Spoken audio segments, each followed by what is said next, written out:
Hey, what's up, everybody? It's Static Nepal, and welcome to the Python programming language. In this course, we'll learn the fundamental of the Python programming language. Guys, तपाईँहरूलाई स्वागत छ हाम्रो Python programming कोर्समा। हामी चाहिँ today आज पाइथनको fundamental हेर्न गइरहेका छौँ र तपाईँहरूलाई थाहा छैन भने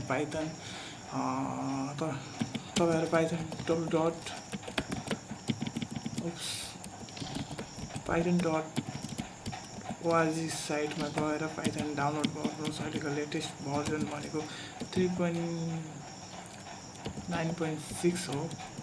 हामीलाई 3.9.6 चाहिन्छ भने सबै तपाईँहरू पुरानो हुनुहुन्छ भने 3भन्दा माथि काम गर्छ। र सुरु गरौँ आजको हाम्रो पाइथन कोर्स। हामी चाहिँ स्टार्टिङबाट स्क्रैचबाट स्टार्ट गर्न गइरहेको छु। मैले युज गरिरहेको टेक्स्ट एडिटर हो सबलाइन टेक्स्ट एडिटर।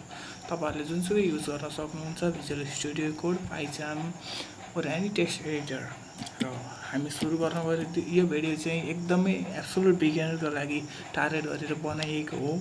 र सुरु गरौँ। जस्तै हामी कुनै कुराहरू आउँछ, हामीले कन्सोलमा प्रिन्ट गर्न मन लाग्छ भने पाइथनमा चाहिँ प्रिन्ट किवर्ड छ। यो हाम्रो प्यारेन्थेसिस छ, प्यारेन्थेसिसभित्र हाम्रो यो सिङ्गल डबल कोड काम गर्छ। पाइथनमा सिङ्गल कोड गर्दा नि हुन्छ, डबल कोड गर्दा नि हुन्छ।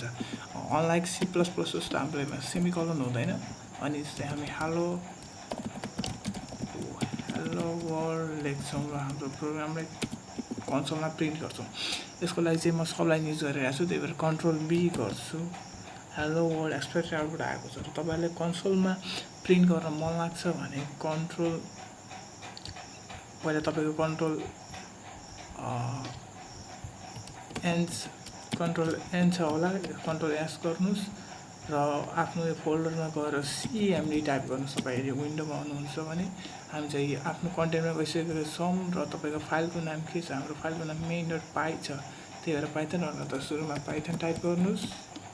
यो म म्याक्सिमाइज गरिदिन्छु ताकि यो देखियोस् तपाईँहरूले राम्रोसँग, होइन? पाइथन अनि फाइलको नाम के छ? main.py। अनि हाम्रो हेलो वर्ल्ड प्रोग्राम आउँछ। यो चाहिँ टर्मिनलमा कसरी काम गर्ने भनेर सिकाइदिएको हो, तपाईँहरूलाई थाहा छ होला हो पक्कै पनि योबाट। अनि हेलो वर्ल्ड हाम्रो एक्सपेक्टेड आउटपुट आइसके पछाडि चाहिँ हामी पाइथनको दोस्रो लहरमा जाँदैछौँ। जस्तै बेसिक अटोमेटिक अपरेसन कसरी गर्ने त? जस्तै अपरेसन भन्दा नि हामी भेरिएबल इन पाइथन एन्ड जस्तो कुनै कुराहरू हामीलाई प्रिन्ट गर्न मन लाग्छ, त्यसले कसरी गर्ने? जस्तो कुनै कुराहरू असाइन गर्दा भेरिएबल A=2 गर्छु मैले। जस्तै हाम्रो नर्मल म्याथमेटिक्समा चाहिँ हाम्रो A=2 हुन्छ, तर यो प्रोग्रामिङमा चाहिँ नर्मल म्याथमेटिक्समा A=2 हुन्छ, तर हाम्रो यो प्रोग्रामिङमा चाहिँ A इज असाइन एज 2। यो चाहिँ लेट A=2 मानिएको मात्र हो। यसलाई प्रिन्ट गर्न मन लाग्छ, प्रिन्ट गर्नुहोस्, हाम्रो आउटपुट 2 आउँछ। देख्न सक्नुहुन्छ 2 आउटपुट कन्सोलमा आएको छ।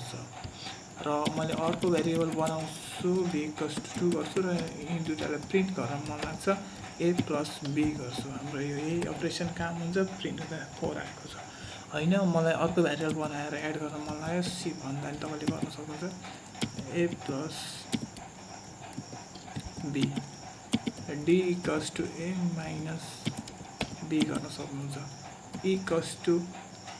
E=A×B सबै काम गर्न सक्नुहुन्छ, F=A/B।